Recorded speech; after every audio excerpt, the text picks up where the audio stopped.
வேளாண் பெருமக்களுக்கு வணக்கம். வேளாண் பெருமக்களை, இன்றைய வேளாண் நேரலை நிகழ்ச்சியில் ஒரு காலத்தில் வயல்வெளிகளில் பயிரேற்றலின் போது மாட்டுச்சாணம், இலை மக்குகள் ஒரு போகத்துக்கும் இன்னொரு போகத்துக்கும் இடைப்பட்ட நேரத்தில் உளுந்து சாகுபடி வழி நிலங்களை வளப்படுத்தி இயற்கை ரீதியாக நெல் மட்டுமின்றி எல்லா வகை பயிர்களிலும் அதிக மகசூல் எடுத்து வந்தனர் நம் விவசாயிகள். அந்த பாரம்பரிய நிலையை படிப்படியாக மறந்ததன் விளைவாக இன்று நிலங்கள் மலட்டுத்தன்மை ஆனதோடு அதில் பயிரிடப்பட்ட விளைபொருட்களும் கூட மனிதர்கள் பயன்படுத்தும் போது பல்வேறு நோய் உபாதைகளை ஏற்படுத்தி வருகிறது. இந்த நிலை மாறி மீண்டும் இயற்கை சாகுபடி முறைகளுக்கு மாற முடியுமா? இதில் விவசாயிகளின் பங்களிப்பு எப்படி இருக்க வேண்டும்? தற்போதைய நிலையில் இயற்கை சாகுபடிக்கு ஏற்ற வளமான வாழ்வுக்கு வழி கொடுக்குமா? அன்றைய இயற்கை விவசாய முறைகளில் தாங்கள் கண்ட அனுபவம் என்ன? இயற்கை சாகுபடி முறை வெற்றி பெற கால்நடைகள் வளர்ப்பு கட்டாயமா? பயிர் சுழற்சி முறைகள் அவசியமா? அரசின் திட்ட முன்னெடுத்தல் எப்படி இருக்க வேண்டும்? இப்படியான பல்வேறு கேள்விகளுக்கும் இப்பொழுது வேளாண் நேரலை வாயிலாக பதில் தருவதற்காக நமது நிலையத்தில் காத்து கொண்டிருக்கிறார் 60 ஆண்டுகால வேளாண் அனுபவமுடைய முன்னோடி விவசாயி விராலி விளை என் சிறுமணி அவர்கள். இப்போது நாம் இயற்கை விவசாயத்தின் முக்கியத்துவம் குறித்து விவசாயியிடம் பேசுவோம். ஐயா வணக்கம். வணக்கம் சார். உங்க குடும்பமே பாரம்பரியமான விவசாய குடும்பமா இப்படி? ஆமாம் சார், ஆரம்பம் எங்கள் தாத்தா காலத்தில் இருந்தே நாங்கள் விவசாய குடும்பம்தான்.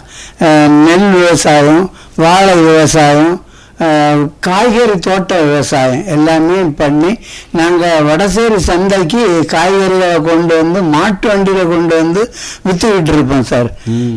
அந்த மாதிரிப்பட்ட வாழ்க்கை நிலையை தான் நாங்கள் சின்ன வயசுல இருந்து எங்கள் தாத்தா காலத்தில் இருந்தே செய்துக்கிட்டு இருக்கோம். அப்போ தாத்தா அப்பா அவங்களுடைய ஒரு செல்ல பிள்ளையா அனுசரணையா நீங்க அந்த காலத்துல இருந்திருக்கீங்க? ஆமா சார். வேளாண் ரீதியா அவங்க கூட தான் தோட்டத்துக்கு போய்கிட்டு இருப்போம். அவங்கள சொல்லியவே கேட்டு எப்படி எப்படி பயிர் செஞ்சா நமக்கு நல்ல மகசூல் கிடைக்கும், வளமான வாழ்க்கை எப்படி வாழலான்னு அவங்களும் சொல்லி தருவாங்க. அதையே நான் இன்னைக்கும் அதே மாதிரி ஃபாலோ பண்ணிக்கிட்டு இருக்கேன் சார். சரி, இன்னைக்கும் அதே முறையை ஃபாலோ பண்றேன் அப்படின்னு ஒரு ஆங்கில வார்த்தை கலந்து சொன்னாலும் கூட என்னென்ன மாதிரியான பயிர்களில் இப்போ ஈடுபாடு அன்னைக்கு எப்படி இருந்தது? அன்னைக்கு இருந்ததை விட இன்னைக்கு கொஞ்சம் வித்தியாசமா இருக்கு சார். வித்தியாசமா இருக்குது காரணம், நம்ம அரசாங்கத்தில் உள்ள தோட்டக்கலைத்துறை எங்களுக்கு சொட்டு நீர் பாசனம் எல்லாம் போட்டு தந்துருது. அதனால இன்னைக்கு நாங்க பல பயிர் சாகுபடி செய்து வளமான வாழ்க்கையை வாழ்ந்துகிட்டு இருக்கோம் சார். பல பயிர் சாகுபடினா தென்னந்தோப்புல ஊடு பயிரா கோகோ வச்சிருக்கோம், பெப்பர் வச்சிருக்கோம், பிறகு தென்னை மாமரம், பலாமரம், அதில் பெப்பரை அதிலேயே வளர்த்து விட்டுருக்கோம், டீ கூட்டு வச்சிருக்கோம். நம்ம தோட்டக்கலை துறையில இருந்து நிறைய மலை பயிர்கள் போல மரங்கள் நடுறது தந்திருக்காங்க. அதிலேயே நாங்கள் பெப்பரை வளர்த்து விட்டுருக்கோம். அதில் நல்ல வருமானம் எடுத்துக்கிட்டு இருக்கோம் சார். அதுக்கு காரணம் தோட்டக்கலைத்துறை தந்த சொட்டு நீர் பாசனம். சொட்டு நீர் பாசனம் அப்படிங்கிற ஒரு அமைப்பு மேல்நிலையில் இருந்தாலும் கூட அந்த இயற்கை ரீதியான என்னுடைய உழைப்பு, இயற்கை ரீதியான உர பயன்பாடு தான் இன்னைக்கு எனக்கு கை கொடுக்குது அப்படின்னு உங்களால் சொல்ல முடியுமா? ஆமாம் சார், கரெக்டாக சொன்னீங்க. நாங்கள் முயற்சி நல்லா பண்ணிக்கிட்டு இருக்கிறதுனால தான் எங்களுக்கு பல லாபமும் நன்மையும் உடல் ரீதியாக நல்ல ஆரோக்கியமும் கிடைச்சிக்கிட்டு இருக்கு சார். நாங்கள் டைம் டேபிள் போட்டு நம்ம காலையில் எந்த தோட்டத்தில் வேலை செய்யலாம், மதியத்துக்கு எந்த தோட்டம், சாயங்காலம் எந்த தோட்டத்தில் வேலை செய்யணும் என்று நாங்கள் டைமை பிரித்து ஒன்று ஒன்றா செய்துக்கிட்டு இருக்கிறதுனால நேரம் போகிறதும் தெரியாது, மகசூலும் நல்லா கிடைச்சிக்கிட்டு இருக்கும், பைசாவுக்கும் பஞ்சமே இல்லை சார். வளமான வாழ்க்கை. இதுக்கு நம்ம அரசாங்கத்தையும் தோட்டக்கலைத்துறையும் விவசாயத்துறையும் நான் ரொம்ப போற்றுவேன் சார். இந்த அதிகாரிகளை கண்டா கடவுளை போல கும்பிடுவேன் சார் நான் இன்னைக்கும். அப்போ ஒரு தொழில்நுட்ப ரீதியாக ஒரு கருத்து உங்கள்கிட்ட சொல்றாங்க அப்படின்னா அதை உடனடியாக தோட்டத்தில் நடைமுறைப்படுத்தி பார்க்கணும் அப்படிங்கிறதுல முன்னோடியா திகழ்ச்சி சார். நிச்சயமும் அதை அப்படியே செஞ்சிருவோம். இந்த விவசாயத்துறை அதிகாரிகளும் தோட்டக்கலைத்துறை அதிகாரிகளும் எங்க தோட்டத்துக்கு அவ்வப்போது சில அறிவுரைகளையும் சொல்லுவாங்க. என்ன ரீதியா? செயற்கை ரீதியாட்டா இயற்கை இல்ல ரீதியா? இயற்கை ரீதியா தான் சார் செய்வோம். நீங்க முதல்ல சொன்ன மாதிரி நாங்க பெப்பருக்கு மூடாக்கு தான் போட்டுக்கிட்டு இருப்போம். இந்த வீட்டுல உள்ள சாம்பல், மாட்டு சாணம், இந்த நம்ம வீட்டுல உள்ள ஆட்டு உரம், இதுகளை தான் வைப்போமே தவிர. அப்ப இப்ப பெய்து இருக்கக்கூடிய அந்த தொடர் மழைக்கு முன்னால நம்ம சந்திச்சோம் கோடை அப்படின்னு ஒரு கடுமையான வெயில், அந்த தாக்கம் உங்க தோட்டத்துல வந்து அந்த நேரத்திலயும் குளுமைதான் இருக்கும் போல் இருக்கு. ரொம்ப குளுமையா இருக்கும். மட்டுமில்லாம இப்ப நல்ல கொழு கொழுன்னு செடியெல்லாம் வளர்ந்து வந்துகிட்டே இருக்கு. ஏன்னா எங்கேயும் தண்ணி கட்ட விடுறது இல்ல. வடிகால் அமைப்பு அப்படிங்கறது பக்குவமா பண்ணிருக்கீங்க. பக்குவமா வடிகால் அமைப்பு பண்ணிக்கிட்டு இருக்கோம். அதுக்கு எங்களுக்கு இந்த அதிகாரிகள் அவ்வப்போது வந்து அதிகமா அறிவுரை சொல்லுவாங்க. நாங்களும் அவங்கள கடவுளை போல நினைச்சு. சரி, அந்த மாதிரியான ஒரு நடைமுறை இருந்தாலும் கூட உங்களுடைய தோட்டத்தினுடைய இயற்கை அழகு அல்லது இயற்கை சார்ந்த சாகுபடி நுணுக்கங்களை களத்து மேட்டிலேயே விவசாயிகளை கொண்டு வந்து உங்க தோட்டத்தை முன்மாதிரியா காட்டி பயிற்சி கொடுத்த அனுபவங்கள் இருக்கா? ஆமா சார், பயிற்சி கொடுத்துட்டு இருக்காங்க. இந்த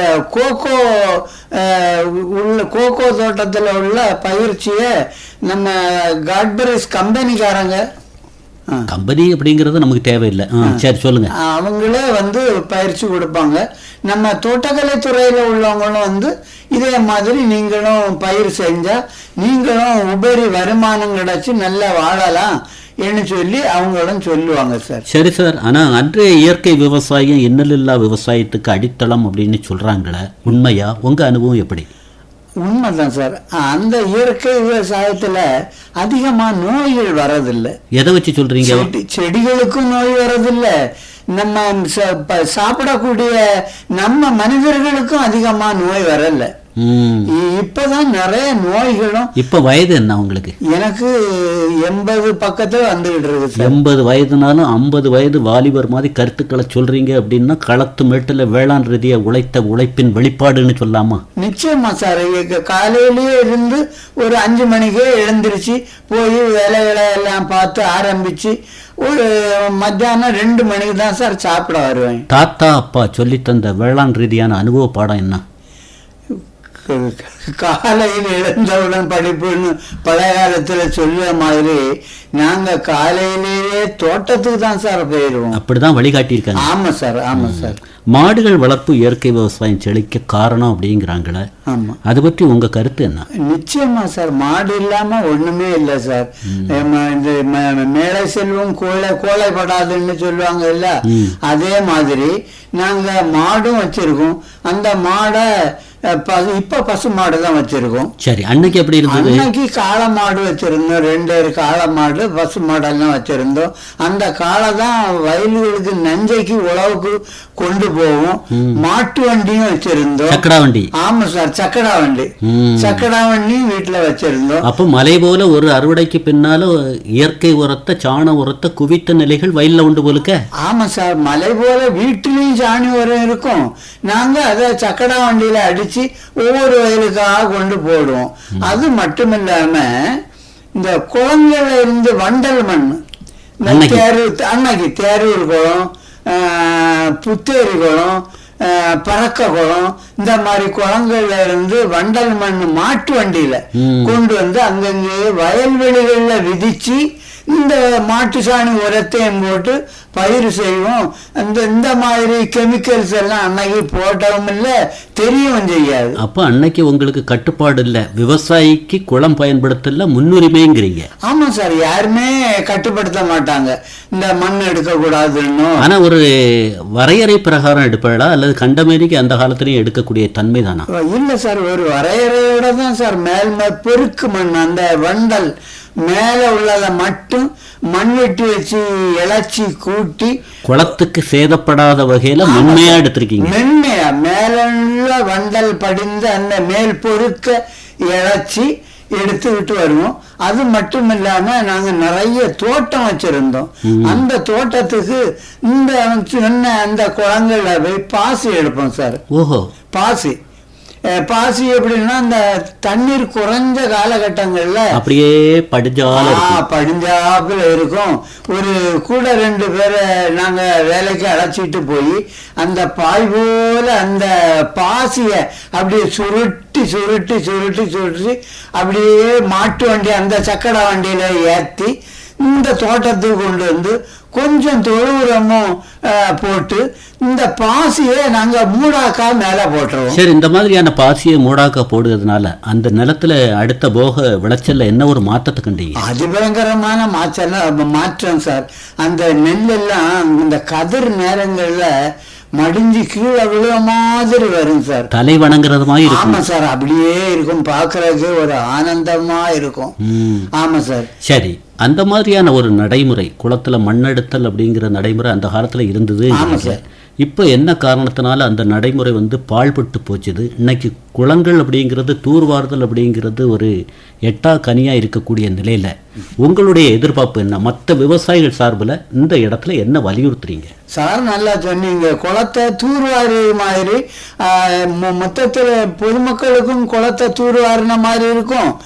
நிறைய தண்ணியும் அந்த குளம் பிடிக்கும். நான் என்ன கேட்கிறேன்னா, விவசாயிகளுக்கு அதே உரிமை திரும்பியும் தந்தா அந்த குளத்தை அரசு சார்பில் செலவு செய்ய வேண்டிய அவசியம் இல்லைங்கிறீங்களா? அப்படி ரொம்ப நல்லா சொன்னீங்க சார். இப்படி இருந்தா விவசாயிகளுக்கு ஏற்றம் வசதியா இருக்கும் சார். நீங்க ஒரு முன்னோடி விவசாயி, அனுபவபூர்வமான விவசாயி, 60 ஆண்டு கால அனுபவம் உள்ள மூத்த விவசாயி. மாவட்ட ஆட்சித்தலைவர் தலைமையில் நடக்கக்கூடிய கோரிக்கை தின கூட்டத்தில் உங்களுடைய குரல் இந்த கருத்துக்கள் வழி எதிரொலிக்குதா? இப்படி நான் ஆமா சார், போறது உண்டு. நாங்க கேட்கிறோம், அவங்க தர மாதிரி சொல்லியிருக்காங்க சார். வேளாண் பெருமக்களே, இன்றைய வேளாண் நேரலை நிகழ்ச்சியில் இயற்கை விவசாயத்தின் முக்கியத்துவம் குறித்து நம்முடைய கருத்துக்களை பரிமாறிக்கொண்டிருக்கிறார் விராலிமலை பகுதியை சேர்ந்த என் சிறுமணி அவர்கள். சரிங்க சார், அப்புறம் ரசாயன உரங்களுக்கு மாற்று அப்படிங்கிற அடிப்படையில் என்ன சொல்றாங்க அப்படின்னா, இலைத்தலைகளை பயன்படுத்தலாங்கிறாங்க, மண்புழு உரங்கள் அப்படிங்கிறத போடலாங்கிறாங்க. ஒரு போகத்துக்கும் இன்னொரு போகத்துக்கும் இடைப்பட்ட நேரத்தில் உளுந்து பயிர் சாகுபடி செய்கிறதன் வழி அந்த நிலத்தை ஒரு பொக்கிஷமாக மாற்றலாம், அறுவடையின் போது மகிழ்ச்சி கடலில் தத்தளிக்கலாம் அப்படிங்கிறாங்களே. இதெல்லாம் உங்கள் அனுபவபூர்வமாக செய்துட்டு வரீங்களா? அது நான் சொல்லக்கூடிய கருத்துக்கள் உண்மைதானே? அப்படி உண்மைதான் சார், அப்படி தான் நாங்கள் செய்துட்டு வரோம். நம்ம வயலுக்கு முதல்ல இப்போ டிராக்டர் வச்சு தான் உழுறோம். டிராக்டர் வச்சு உழுது எங்கள் தோப்பில் உள்ள இலை தழைகளை எல்லாம் வயலுக்கு போட்டு அந்த கொலைகளை எல்லாம் வெட்டி போட்டு அதை அப்புறமா 2வது டிராக்டர் வச்சு ஓட்டி அந்த மண் 3வது நாள் 4வது நாள் போகும்போது ஒரு வாசனையோடு இருக்கும். மண் பிசு பிசு பிசுன்னு பொலபலப்பா இலை தழைகள் போடும்போது. ஆமா சார். என்னென்ன மாதிரியான கொலைகள் அந்த காலத்துல பயன்படுத்தி இருக்கீங்க? அந்த காலத்திலே வேப்பங்குலை, வாகை கொலை, பூரசு கொலை, அப்புறம் நம்ம வீட்டில் நொச்சி இருக்குது, அது ஆடாதோட இந்த மாதிரி எல்லா கொலைகளையும் போடுவோம். மரம் இது கறிவேப்பிலை மரமும் எங்களுக்கு நிறைய உண்டு. அந்த கறிவேப்பிலையும் வெட்டி அங்க வயல்ல கொண்டு போடுவோம் சார். அது அடுத்த போக அறுவடை எடுக்கக்கூடிய ஒரு நிலையில அந்த நெல்லுலையும் கூட ஒரு மணத்தை கொடுக்குங்கிறீங்களா? நிச்சயமா சார். நாம வீட்டுல அரிசி கொதிச்சு வரும்போதே ஒரு வாசனையா இருக்கும் அந்த தண்ணி. நாங்க டீ எல்லாம் குடிக்கிறது இல்லை சார், அந்த கஞ்சி வெள்ளம் தான் இன்னைக்கும். ஆமா சார். டீக்காகவா? இல்ல சார், டீ எல்லாம் குடிக்கிறது இல்லை, அந்த கஞ்சி வெள்ளத்தை தான் நம்ம ஒரு 11 மணிக்கு அந்த தண்ணியை குடிக்கிறது. அப்புறமா ஒரு 3-4 மணிக்கு அந்த கஞ்சி வெள்ளம் வாசனையோட இருக்கும். பார்த்து நீங்க சாகுபடி செய்ததுனால அதை குடிக்கலாங்கிறீங்க. நிச்சயமா ஒரு வாசனையா இருக்கும் சார். சரிங்க சார், இந்த மாதிரியான இலைத்தழைகள் அப்படிங்கிறது கூலி தொழிலாளர்களுடைய அந்த காசு அப்படிங்கிறது நிறைய ஆகுது அப்படிங்கிறதுக்காக இன்னைக்கு நிறைய விவசாயிகள் இலைத்தழைகள் போடுறது இல்லைங்கிறாங்களே. உண்மைதான் சார். அன்னைக்கு கூலி எப்படி இருந்தது, இன்னைக்கு எப்படி இருக்குது, நீங்கள்லாம் எப்படி பயன்படுத்துறீங்க? அன்னைக்கு எங்களுக்கு 1 ரூபா தான் சார் கொடுப்போம் ஒரு ஆளுக்கு வேலை கூலி. கூலி ஆட்களை சக்க மாதிரி புழிஞ்சிருவீங்க. ஆமா சார், 4 மணி நேரம் வேலை செஞ்சாங்க. இன்னைக்கு 100 ரூபா கொடுக்கணும், 4 மணி நேரம் வேலை செஞ்சா. என்ன சார் சொல்றீங்க, 100 ரூபாயா? ஆமா, இல்ல சார் 1000 ரூபா. அப்படி சொல்லி மாத்தி சொல்லிட்டேன் சார். சார் 1000 ரூபா கொடுக்கணும் சார். 4 மணி நேரம் அவங்க வேலை செய்யணுமானா, ஆனா 4 மணி நேரம் யாரும் வேலை செய்யறது இல்லை. சரி, இவ்வளவு ஆணித்தரமா நீங்க கருத்துக்களை பதிவு செய்யறீங்க இல்லையா? நீங்கள் தாத்தாக்கு பிறகு அப்பாவுக்கு பின்னால் நான் விவசாயத்தில் தாற்பயமாக ரொம்ப ஈடுபாட்டோடு இன்னைக்கும் வளமாக திகழ்கிற மாதிரி செய்து வரேங்கிறீங்க இல்லையா? ஆமாம் சார். எத்தனை ஏக்கர் விளைநிலம் இருக்குது? எனக்கு நஞ்ச 2 ஏக்கர், தென்னந்தோப்பு ஒரு 7 ஏக்கர் சார். ஆக 9 ஏக்கர் இருந்தாலும் கூட அது தொடர்ந்து தக்க வைக்கிறது மாதிரி வாரிசுகளை உள்ளுக்கு கொண்டு வந்திருக்கீங்களா? உண்மையை சொல்லுங்க. அழகான கேட்டீங்க சார். எனக்கு ஒரு பேரன் காலையில எங்க கூட இல்ல உங்களுடைய பையனை கொண்டு வந்திருக்கீங்களா? பையனும் தோட்டத்துக்கு வந்துடுவான் சார். என்ன நான் எழுந்திருக்கிறதுக்கு முன்ன அவன் தோப்புல போய் நிற்பான் சார். அந்த அளவுல? ஆமா சார். மோட்டரை போட்டு இந்த ட்ரிப் இரிகேஷனை பார்த்து சரியா பாய்தா எல்லா செடிகளுக்கும் சொல்லி ஒரு மெயின்டெனன்ஸ் பார்த்துக்கிட்டே வருவான் சார். இந்த தோட்டத்துல நாய்கள் இந்த கோழிகள் எல்லாம் அந்த ட்ரிப்பு உள்ள அந்த டியூபை கொஞ்சம் மாற்றி எடுத்து சிலது போட்டிருக்கோம். சரி.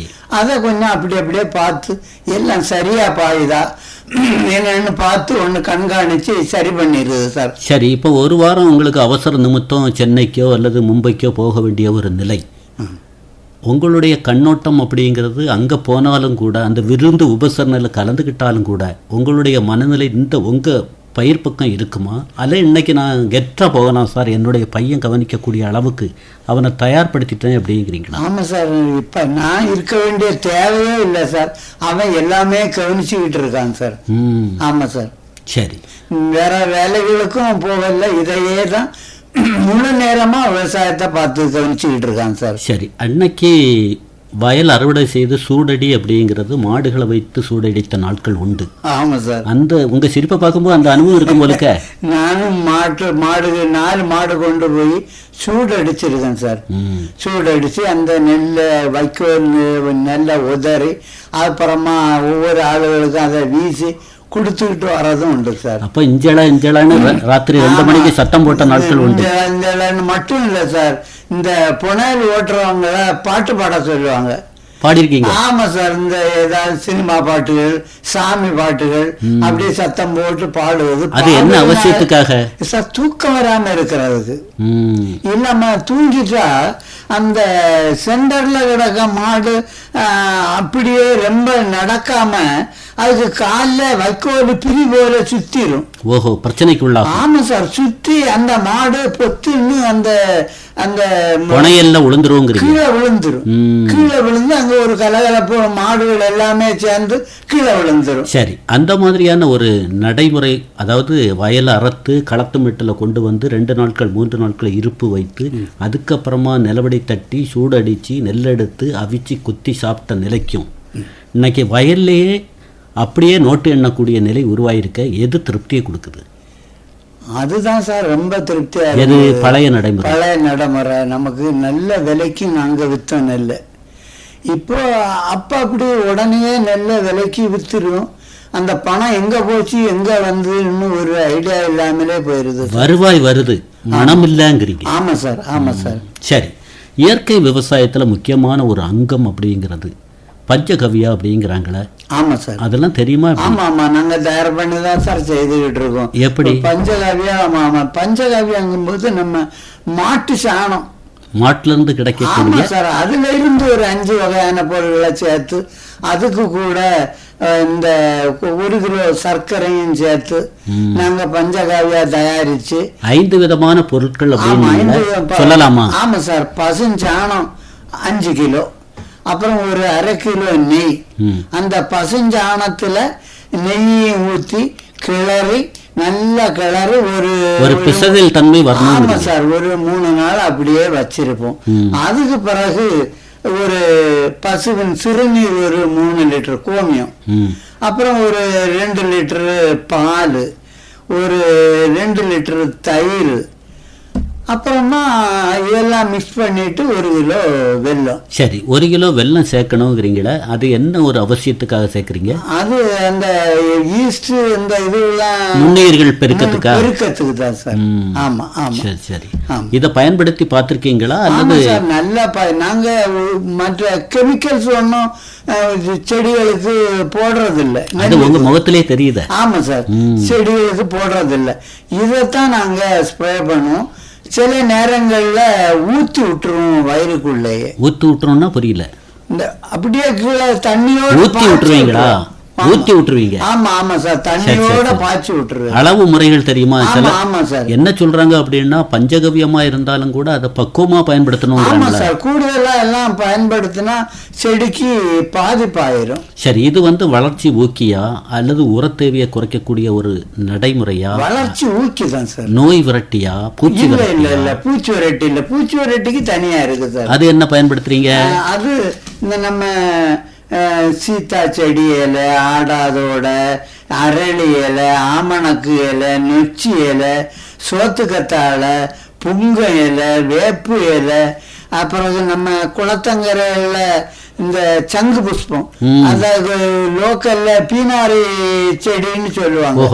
ஆமா சார், அதுகளை எல்லாம் கலக்கி சேர்த்து குறுக வெட்டி ஒரு மண்பானையில 5 லிட்டர் பசுமூத்திரத்து கூட இதை கலந்து வச்சு, அப்புறம் ஒரு 2 லிட்டர் 2 கிலோ பசுஞ்சாணமும் அதில் மிக்ஸ் பண்ணி, பிறகு ஒரு 3 கிலோ அளவில் நாம் வெட்டி வச்சிருக்கோம் இந்த கசப்பு உள்ள இலைதழைகள், அதை போட்டு ஒரு 10 நாள்.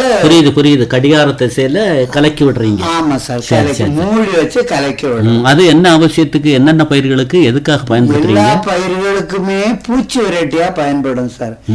ஜாஸ்தி அடிக்க வேண்டியதில்லை. ஒரு அந்த 1/2 லிட்டர் இந்த சாரம் 10 லிட்டர் கேன்ல.